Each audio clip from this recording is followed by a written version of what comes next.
In today's video, I'm going to teach you how to delete a track in BandLab. By the end, you'll know exactly where to go, what to click, and how to confidently remove a track you no longer need, without second-guessing the process.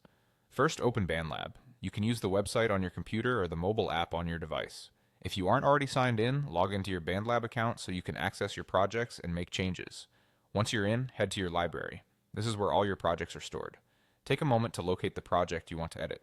If you have a lot of projects, look for the one with the correct name, thumbnail, or most recent edit time, so you're working in the right place. Click on your project to open it. You'll see an overview of the project with options to continue editing. From here, click on Studio. This launches the full editor where you can manage tracks, clips, effects, and your project timeline. Inside Studio, focus on the left side panel. This panel lists all the tracks in your project: audio, MIDI, instruments, and more. Identify the specific track you want to remove. To help avoid mistakes, check the track name, icon, and meter activity so you're certain you've selected the correct one. Click to select that track on the left panel. When it's highlighted, locate the three dots menu associated with that track. It's typically next to the track name or settings. This menu contains actions related to the track, including the option to remove it.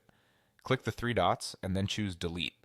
BandLab may ask you to confirm. Confirming will permanently remove the entire track from your project, including all clips and effects on that track. This is different from deleting a single clip on the timeline. Removing the track takes out everything related to that track. Before you confirm, it's a good idea to double check that you're not deleting something essential. If you're collaborating, remember that removing a track affects the shared project for everyone. BandLab usually autosaves, so changes are captured quickly, but take a breath and make sure this is what you want.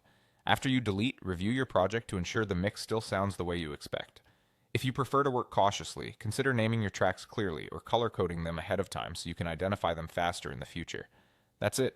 You've successfully navigated to BandLab, opened your project in Studio, selected the correct track, and deleted it with confidence.